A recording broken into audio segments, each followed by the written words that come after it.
In the beginning, God planted a garden and he put us in it. Be fruitful and multiply, he said, and this is the only command that we've consistently kept with a smile on our face. But God continued, fill the earth and subdue it. This is our first and ongoing task or mission in this world. We're to tend and care for the world as God tends and cares for us. And as we do that, we mirror his image to all of creation. And God saw all that he had made, and it was very good. Now, I'm not much of a gardener. Neither of my thumbs are particularly green, but notice what God didn't say. He didn't say, wander through the garden, al natural, picking up fruit off the garden floor and leaving only footprints. That's not the story we're in. You see, gardening means getting your hands dirty. And God didn't tell us to garden without a rake. Cultivating is hard work and it takes tools. And in due time, Adam and Eve's descendants would use picks and shovels, jackhammers and jumper leads, power tools and personal computers. And to varying degrees, God would still say, it's very good. Now, cultivation is what lies behind culture. And it's no coincidence that the biblical story starts in a garden and it ends in a landscaped city. So God's not against science. He's not against technology. As any horticulturalist knows, if you want to tend the earth, it takes study and technique. So these are part of God's gifts to be able to bless the world and to reflect his image to all of creation. The question is, how do we journey from the garden to the city? On that tragic day when we ate the forbidden fruit, technology became both a blessing and a curse. Would our techniques to form and to transform the world, would they magnify or would they mutilate the image of God in us? Do our devices draw us into God's presence or do they depress a desire for his kingdom? Now, pretty much everything we see in this room here is touched by technology. And if we stripped it away, you would be sitting naked on the floor worshipping God in the dark, which is a really disturbing thought, I know. You see, clothes, books, projectors, microphones, moisturizers, all of this is part of technology. And each of us draws the line at some point. In Amish communities, for instance, your clothes can feature buttons but not zippers. Do you know that? You see, buttons you can make, but zippers you've got to buy. Now, it can start to sound like semantics, a word game. You know, FPOS is good, but email, Facebook is fine, but Twitter, that's a waste of time. Oh, you know, TV is entertaining, but World of Warcraft is evil. You've got your zippers and I've got my buttons. And it's a really tricky issue. There's no easy answers to this. But have we unplugged for long enough to get a fresh perspective? Do we unthinkingly upgrade with the crowd? Can we still hear that still small voice of God calling us aside to be a counterculture? What would Jesus do? Can you picture Jesus updating his online profile while texting Peter to see if there's a better social offer than feeding bread to, fish and bread to 5,000? Now, maybe not. But how would Jesus live in this kind of world? You ever stop to ask yourself that? Now, an old Chinese proverb says, if you want to know about the water, don't ask the fish. Now, I don't know if you've noticed, but we are immersed in an electric ocean. The average young adult fits 9 hours worth of multimedia communication stuff within 7 hours a day, multitasking, things like TV and music and all of these different kind of devices put together. Excuse me.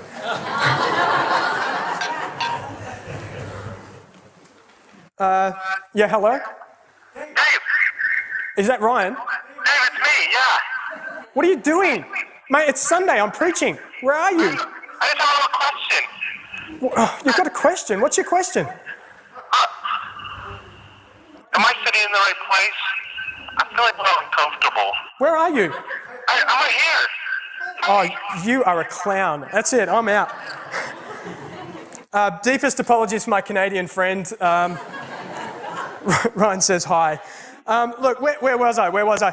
We are awash in electronics. Okay, so the task of the Logos team in this next little while is to give you an out-of-water experience. Now, if we're seriously about following Christ and seeking first His kingdom, then how should we live in an electronic environment? How do we image God in a high-tech world? It's time to get unplugged. And to help with this, would you welcome up our panel? Yes, we have a panel for today. Thank you, guys. We'll rearrange a few chairs while we get ourselves sorted. I'll get one too.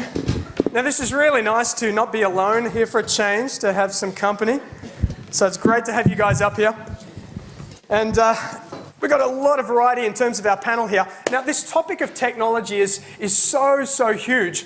I was just reflecting with someone the other day. I was at the airport and bought a book called Sex, Bombs and Burgers: How War, Pornography and the Fast Food Industry Have Brought About Technology as We Know It. So, I mean, this topic of technology is so huge. It ranges from the atom bomb to an obese kid in the playground who doesn't know what to do unless he's got his Game Boy. But we're just going to explore a number of facets today in this topic. Now, I don't want people here thinking that we're anti-tech. So what I want to do is to race around the panel for each person to introduce themselves and to say how technology has been a blessing in your particular field of work. So whoever's first. I'll go first. I'm trained as a lawyer. Please don't hate me. Love the sinner, hate the sin. I work for the Director of Public Prosecution's Office. So in prosecuting people who commit serious crimes, I can't overstate how much technology is changing criminal justice systems all over the world. Probably one of the biggest changes I could touch on is that forensic science is revolutionising how we detect crimes. Everything from fingerprinting to glass comparison to ballistics, and of course we've all heard of the CSI of DNA profiling. All of these are invaluable tools in proving that a crime occurred. Even the technology in the mobile phones that we've all got, even that's radically changing how we fight crimes. I've lost count of how many people I've prosecuted where the crime was caught on the mobile phone camera of a witness, sometimes more than one camera. I've got like multiple angles to work with. That said, we've also got improvements in crime prevention. Everything from better computer programs for online banking to smarter electronic alarm systems and locking codes, and CCTV cameras are springing up everywhere, capturing crimes as they happen. What this means is technology now, it's just integral to keeping our society safe. Thanks, Brennan. Who's next? I'll go next. Tammy and I are the two blondes in the team, right? We are trying to disprove this stereotype today. Now, I wear a few different hats for jobs, but my hat I'm using today is my teaching hat. I'm very fortunate to teach performing arts at Holy Family, beautiful little school in the Catholic system in Indooroopilly. And I look back over the last year at all the wonderful different ways we've been able to use technology. Now, I can stick on a CD and we can dance to it, we can sing to it, we can put instruments in, we can use electronic instruments, I can film the kids and then I can stick that into the TV and the kids can watch themselves back straight away. We can use DVDs in educational ways, we can use the interactive whiteboard, we're doing tribal music or something and I can flick up a whole tribe of Africans, which is good because it's not actually easy to get Africans, in the classroom, often, very often. At short notice, if you say next week, they'll come, it's all right. And all that stuff is just so good. We use microphones to enhance our productions and our performances. I'm going to say it correctly this service. We use Windows Movie Maker to edit short films, and the kids did that process we went through. We went into competition, we won, it was very nice. I even taught them how to do it, and that is a miracle in itself. All of those things enhance what we do, and it really is fabulous. Thanks, Sue. My name is not White, yet I'm a new member of the Logos team. My name is Dietmar Hutmacher, and my family and I, we moved to Brisbane from Singapore in 2007 as I took up a chair in regenerative medicine at QUT. And I thought before explaining to you long-winded what I use in kind of technologies in my research, I show you just a short movie clip which has been filmed in my institute very recently. Dietmar, I'm not sure about that. Well, who would love to have John Travolta as PhD student as a professor?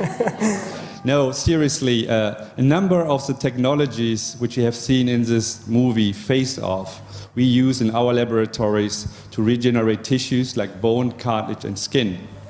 Some of these technologies actually have been translated from the bench to the bedside, meaning patients have been treated with this type of bones and cartilage. And I think they have been very blessed with the technology, the way we used it. Thanks, T. Tammy. Hard act to follow. My name's Tammy White, and yes, I'm a White. Sorry, Dee. But I'm doing my doctorate in clinical psychology to become a clinical psychologist. And I can see within psychology how technology has completely changed our field. Thanks to computers, we now have MRIs and PET scans, so we now know more about the brain than ever. In clinical psychology, we've channeled this understanding so that we can improve treatments for mental health disorders. More generally, technology has meant that we can do more creative research. Anything from driving simulations to improve driver safety. We can do online surveys to find out about racial stereotypes and then how to change them. Through to what drives blood donation and how can we encourage people to donate more. All of these technologies in combination have improved research and treatment within psychology, but then they've also gone on to really change our society. That's great. Well, introductions are over, and already we've seen how technology can be a huge blessing in so many different ways. But I want to switch gears. See, we're pretty good at seeing where technology is great, but often we don't see how the technology we take for granted is a two-edged sword, how it can be a blessing and it can be a curse. Now, we're going to explore a range of perspectives, and in your KBC News, you'll find that there are notes there. There's also a link to a small group study. If you want to do this in your growth group, it could be a great area to think a bit deeper on. And what I want you guys to do, as we share each of these different perspectives, I want you to ask yourself one question. I think Ryan just texted me or something. What I want you to ask you is this: does my use of technology magnify or mutilate God's image in me? How would Jesus have me live? Is that a fair question? So I want you to think through that. And first up, we're going to explore an issue of medical technology with Dietmar. Now, Dee, you work with some pretty amazing high-tech equipment, and you guys have transformed people's lives. Yet I've noticed that the longer our lives become, the less we seem to rely on God. So what's the difference between a godly and an ungodly use of technology? Well, I can say for me, after more than 20 years in industry and academia, that the technologies in my research field are used ungodly if it leads scientists into pride and not humility. Meaning, they will worship the technologies and also the things they have developed instead of being asking God for guidance.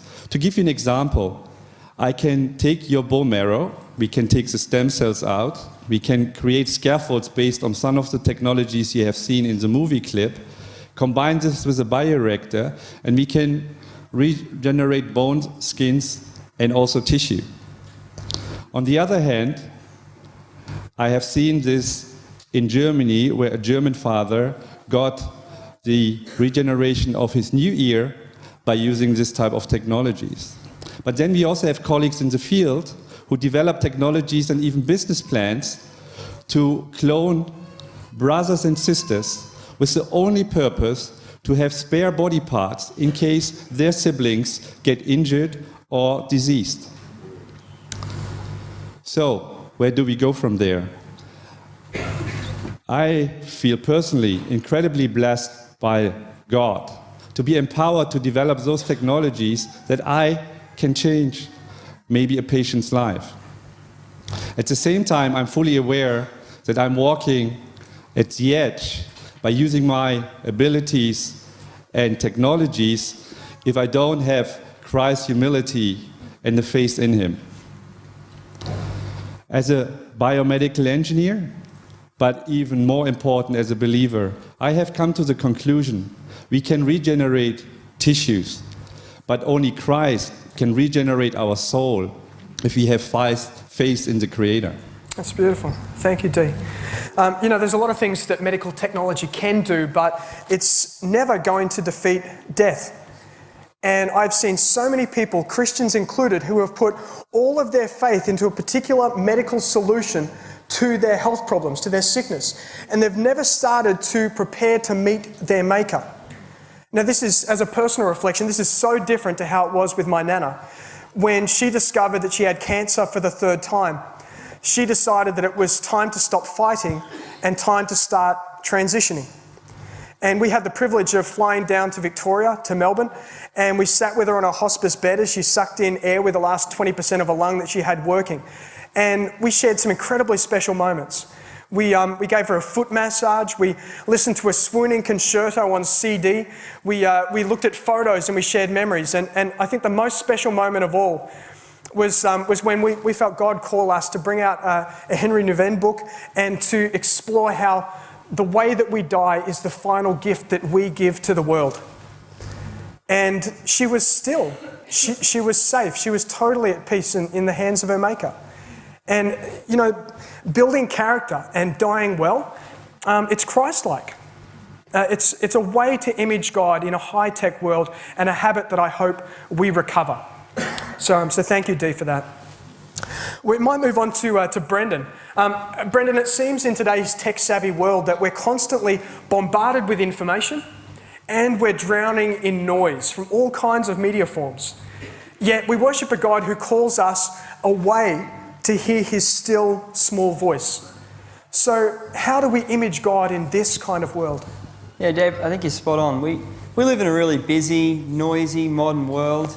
And as Christians, it really is worth thinking about and reflecting how you can deal with all that on our faith journey with God.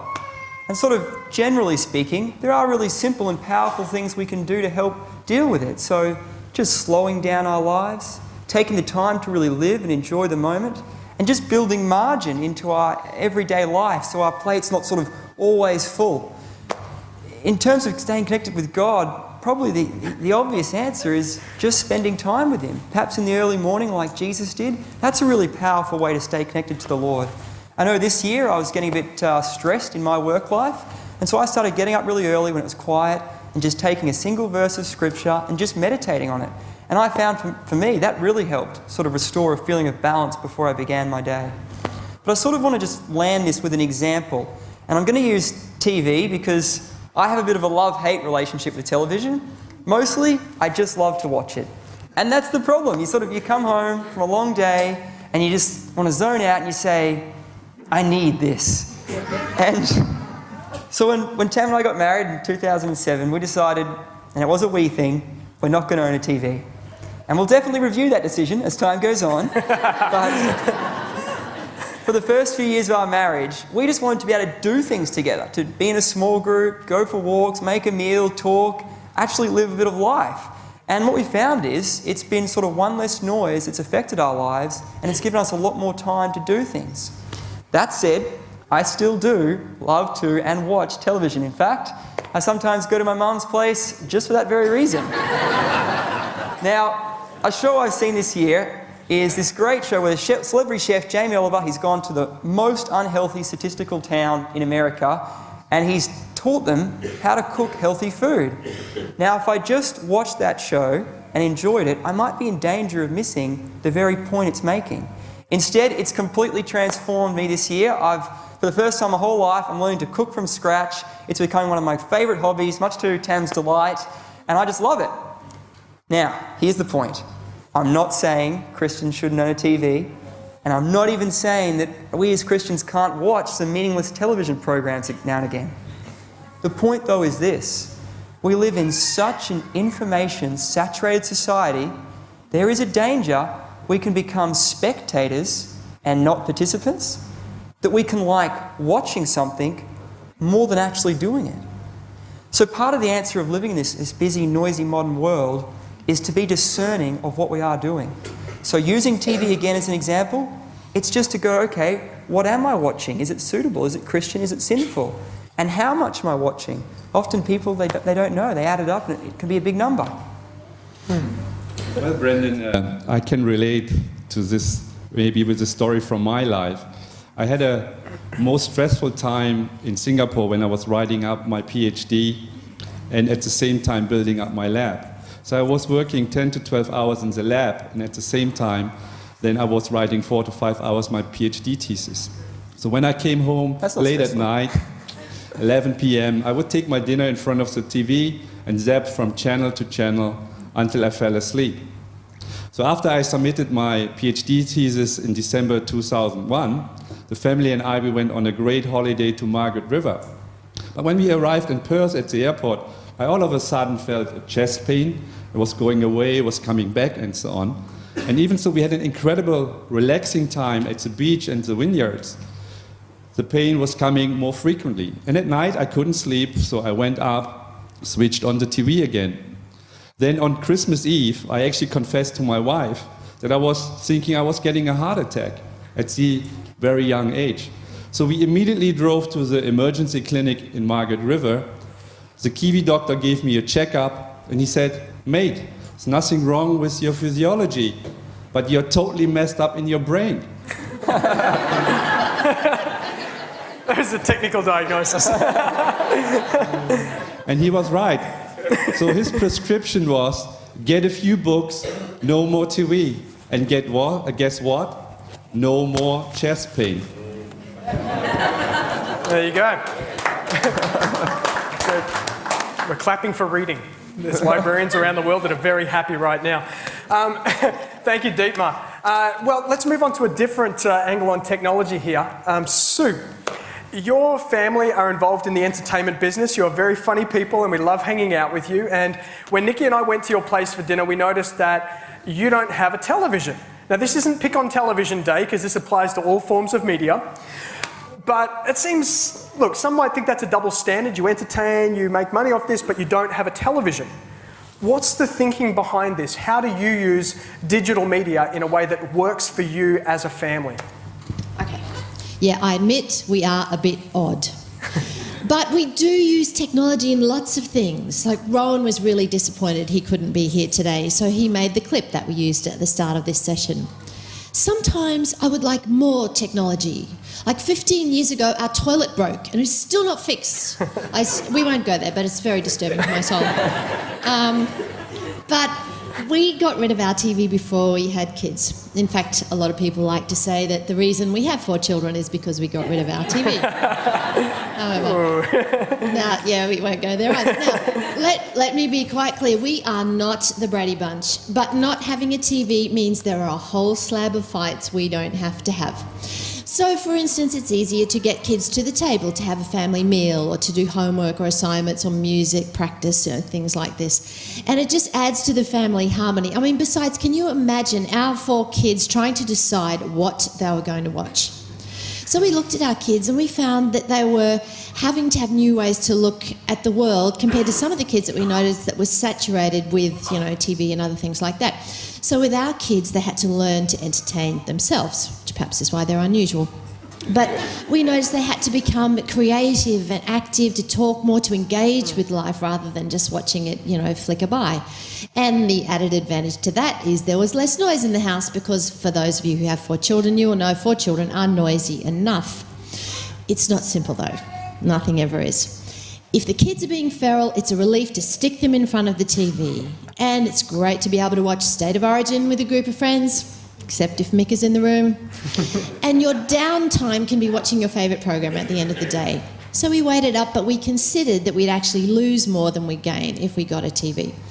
We borrow one if we have special things to watch, like the Olympics or State of Origin. But it is a relief to give it back because, honestly, we have enough trouble monitoring the computer, which threatens to do everything the TV does and more. For us, parenting is the hardest thing we do. The challenges and the rewards are huge, and you just don't need things that make it harder. Now, some things you can't avoid, some things you can. Like take the hidden, sneaky media messages that come in. Like, for instance, you look, here is this guy, and kids will worship anyone that they think is cool and powerful. So here is this guy who plays an awesome game of football. And then here's this girl, and she is size 8 with a perfect face, and they become the kids' idols. Never mind that the guy bashes up his girlfriend, or that the girl's political views go something like, and the Iraq, and all the people, and they don't have maps. Which you can Google is a real quote in a beauty competition. Oh my goodness. Like, media glorifies the immature. If you don't behave like a twit, you've lost it. You know, media storylines feature heroes and heroines that blithely jump into bed with each other and yet have perfectly happy relationships. Then our kids try to copy them and wonder where the happy ever after's gone. You know, the media gives youth a false sense of importance, yet in an overwhelming world, kids can feel powerless. So how does this all affect us? I can think of 3 ways. I think it makes us less connected, we lose our perspective, and it makes us in a situation where we have less patience. That's not a very correct way of saying it, but that's where we are. We want a button and we want a pill to fix everything. Kids will leave home expecting their house to look like an IKEA catalogue. And then when it doesn't, you know, what's happened? What took my parents 25 years to get? I want like that. You know, our rapid response technology, though it saves us hours every day, has not given us more time for each other. We can travel to more people and more places and yet lose the true intimacy of community and family. So we can just end up like strangers in the busy crush of humanity and people who just happen to live in the same house. I think we need to be aware of how technologies seek to mould us and twist us into an artificial shape. But the question is not, should we have a TV and a computer or should we not have a TV and a computer? It's deeper and more important than that. The question is, are we bringing up a generation of kids, jaded kids whose purpose is to be entertained? Or are we bringing up a generation of hopeful kids whose purpose is to love, connect and serve? Now that's challenging. Yeah, that's an excellent. Oh, you can clap. That's so challenging. And in the break between first and second service, we started talking, what does this mean? Like, what do you do with that? Like you might say, we've got a TV and a laptop in every single room of the house. But the question is to start thinking, what does this look like and what should it look like? Again, does my use of technology magnify God's image or mutilate God's image in me and my family? How would Jesus have us use that technology? Important questions. Thanks, Sue. Well, let's go to Tammy. Now, Tammy, we've already seen how the devices that we use every day can make life easier, can in many ways make life better, more convenient. Yet, how much is too much? Where do we draw the line so that our use of technology leads to freedom rather than addiction? It's a good question, and I guess I like to think of technology a little bit like chocolate. Maybe it's because I'm a girl, but I see it in this sense. Chocolate tastes good, it can be addictive, too much is bad for your health, and let's face it, most parents like their children to believe it doesn't exist. Well, I think the same thing can be said about technology. Unless we are aware of the role and the way in which technology plays in our life, it can easily begin to rule our lives. But look, I don't want to get up here and sound doom and gloom because the reality is most technology is awesome. I mean, Brendan and I are taking advantage of having recently purchased a GPS, albeit it was after some strong prompting from our 5-year-old nephew. The internet on our phone means that we can check for email from practically anywhere. But is there a point when we have all of these gadgets freely available to simplify our life? Is there a point where it goes from convenience to an addiction? From something useful to suddenly it's a must-have in our life? Like, for instance, how many of us check Facebook or email during the day and not even think twice about it? Do you sneak a peek at your phone during a meeting or even a church service? Technology is just so around us that it's unusual and it's such an important part of our life now if we don't have it. So I guess, really, the important question isn't how much technology do we use, because that's kind of, we're beating up on that. More, I guess, what the important question is, what do you like when your technology is taken away? Do you find yourself involuntarily tapping your fingers when you don't have a computer? Do you imagine your phone going off every 3 minutes? Or do you continue to think of your life in terms of good Facebook posts when you're away from the computer? We are such a techno-savvy and a techno-junkie computer. Well, let me say that again. We're so techno-savvy that we're after the next technology fix as soon as we can get it. But the reality is, life isn't lived through a computer or it isn't lived through a box. Jesus set for us the ultimate example, and his life was lived in relationship. So I guess the question is, what world are you living in? Are you living in a world of computers or internet or phones? And what world are you opening up for your kids? The question here is, how do you use technology? A bit like the chocolate example. Do you eat too much? Is your health suffering? Do your kids have open access? And is it really detrimental to your life? I think of technology, chocolate on my mind. You think of chocolate? I think of chocolate a lot. I think of technology like chocolate. It's best had in moderation. Yeah, that's great, Tony. Actually, I find in terms of the technology thing, every time I make a mistake, I find myself thinking Control Z, and unfortunately nothing ever undoes. So definitely, we're all shaped by the kind of technology that we're using. Well, probably the latest form of, high-tech addiction comes through multiplayer online gaming. So let's check out a 2-minute clip that comes from a documentary, Second Skin. But look, that's amazing, just seeing that there are people who sort of live their lives in a virtual community. I guess for the panel, one of the last things we haven't touched on is just the way the world now is moving with the damage in the environment. Often people, when they talk about environmental damage, will sort of lay the blame at the industrial Western world with its high-tech habits. And I guess, Dave, how as we as Christians can respond to all that? Yeah, this is such an important issue, and it really bothers me that some Christians think the environment is a non-issue, as though God just wants us to rescue souls from a burning building before the whole world burns up, goes up in flames. And but that is not the biblical story.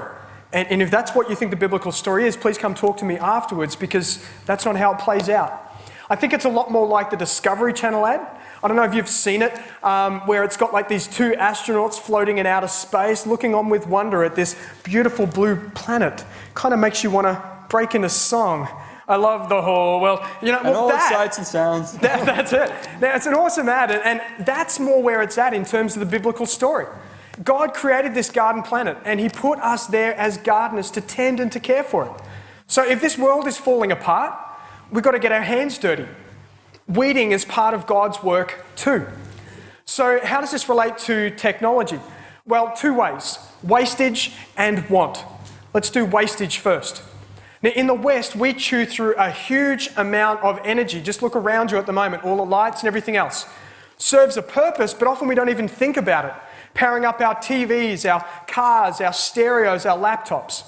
And we're chewing through this energy, but these devices, after we're done with them, when they become defunct, we bury them in the ground. Tons of rubbish, out of sight, out of mind.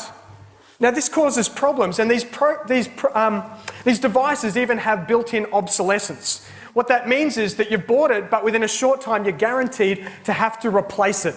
It's built in that this thing is going to die and run out. No sooner have you got your flat-screen plasma TV than you've got to get the 3D TV. Now, meanwhile, we're blissfully unaware that our planet is groaning.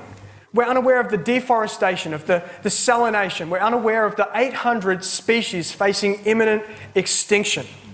Now, did you know that if every person across the whole face of this earth were to use energy at the rate we do here, average rates, did you know that we would need 6 planet Earths to provide? Do you know that? Now, I don't know how you are with math, but that seems to be a bit of a problem to me, because we've just got 1. Now, this brings us to the second issue, that of want. Gandhi said that there is enough for everybody's need, but not enough for anybody's greed. And that raises the question, how much do we really need? How much collectively money have we thrown into upgrading phone plans, internet plans, upgrading televisions, new products? Where does all the money go? Did you know that 40% of the world's population lives on less than $2 a day? Do you know that tonight, and this should disturb us, 850 million people will go to bed starving.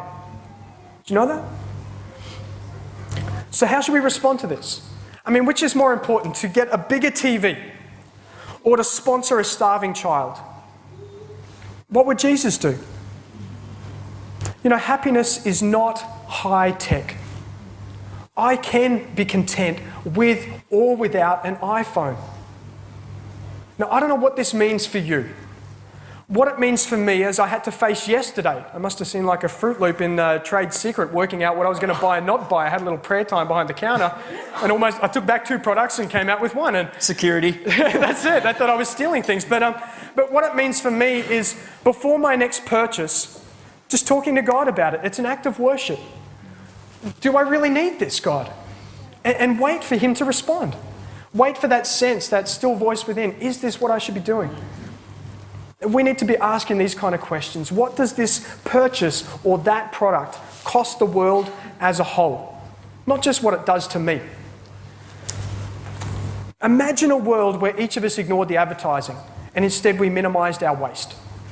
Imagine a world where we each lived so simply that we had twice the money to give away to our brothers and sisters around the world who have so little. Imagine if my next upgrade was a downsize, where the new device is cheaper, smaller, more energy efficient, easier to recycle than what it replaced. We need help to deal with our wastage and our want. And if we're to image God in a high-tech world, then I need to deal with my overconsumption and my covetousness, and I need to learn from God how to cultivate godly contentment. That's what it means for me. Look, Thanks, Brandon. I'll wrap up. The reason we've done this panel is that technology touches on and impacts so many areas of our life. There's just no getting away from it. And the panel members have all shared experiences and thoughts just from their own life, and hopefully that's maybe encouraged you or inspired you to do things differently or just think more intelligently about these sorts of issues.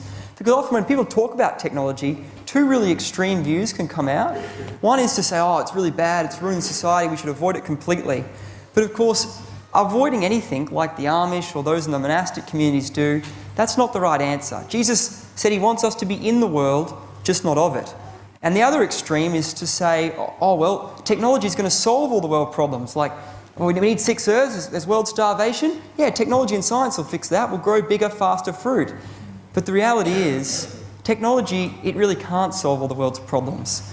Problems like human slave trafficking, starvation, wars, these are problems of the heart.